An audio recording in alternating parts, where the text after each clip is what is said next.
story time. The Gruffallo's Child by Julia Donaldson. Illustrated by Axel Scheffler.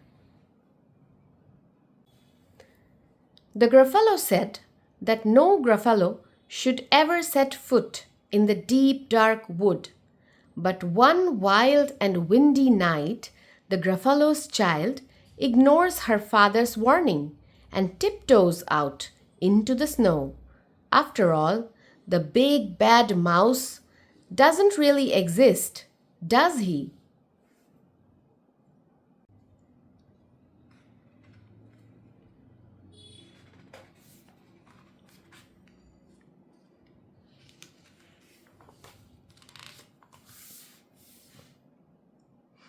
The Gruffallo said that no Gruffallo should ever set foot in the deep dark wood. Why not? Why not? Because if you do, the big bad mouse will be after you. I met him once, said the Gruffallo. I met him a long, long time ago. What does he look like? Tell us, Dad. Is he terribly big and terribly bad?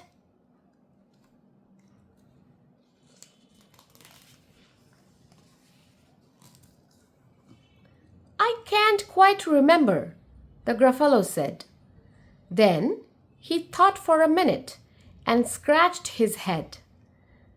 The big bad mouse is terribly strong, and his scaly tail is terribly long. His eyes are like pools of terrible fire, and his terrible whiskers are tougher than wire.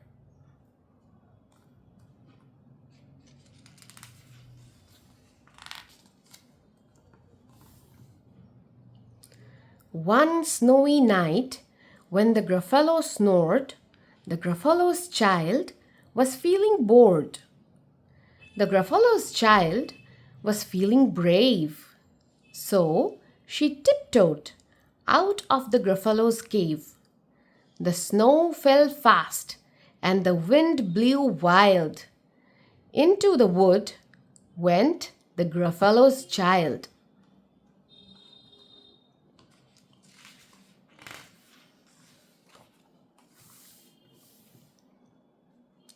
Aha! Oh-ho! A trail in the snow. Whose is this trail, and where does it go? A tail poked out of a log pile house. Could this be the tail of the big bad mouse?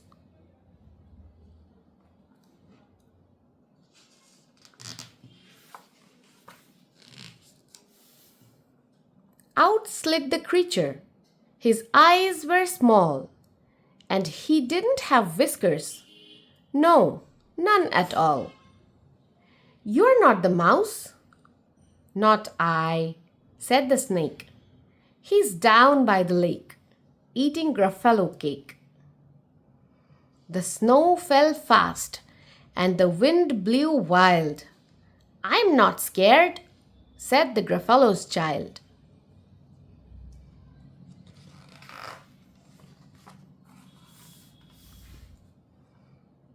Aha!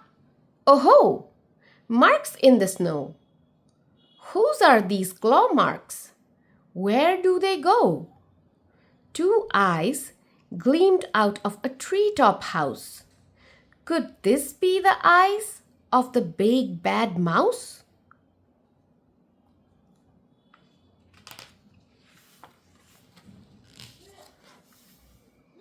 Down flew the creature.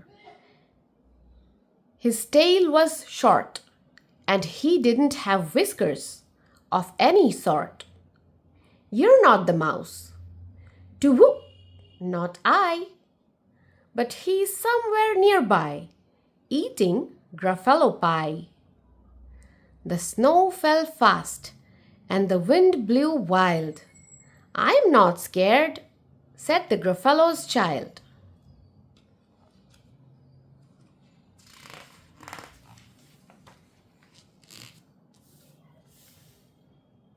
Aha! Oh-ho! A track in the snow. Whose is this track, and where does it go? Whiskers at last. And an underground house. Could this be the home of the big bad mouse?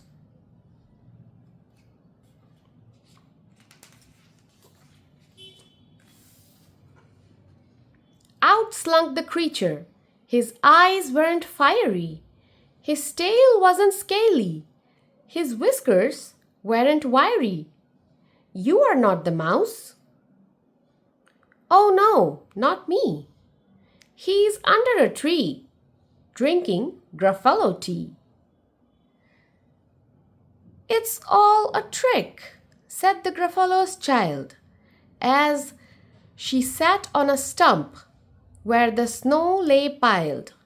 I don't believe in the big bad mouse.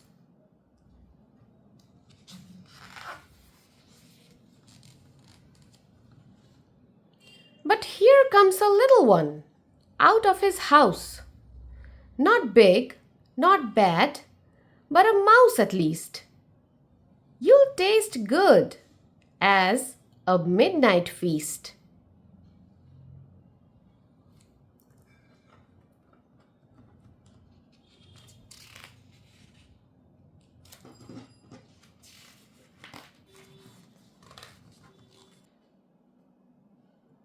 Wait, said the mouse, before you eat. There's a friend of mine that you ought to meet. If you'll let me hop onto a hazel twig, I'll beckon my friend, so bad and big.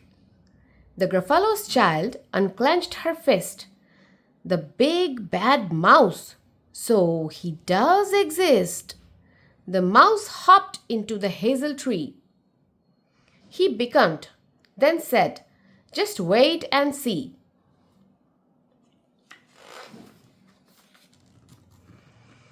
Out came the moon. It was bright and round. A terrible shadow fell onto the ground. Who is this creature, so big, bad, and strong? His tail and his whiskers are terribly long. His ears are enormous, and over his shoulder he carries a nut as big as a boulder.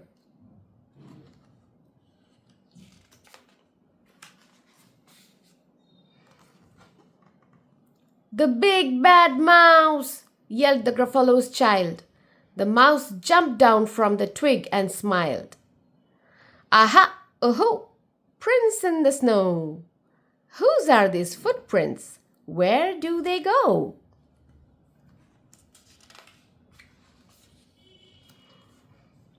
The footprints led to the Gruffallo cave, where the Gruffallo's child was a bit less brave.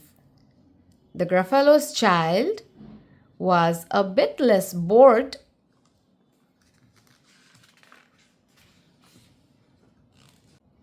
And the Gruffallo snored and snored and snored.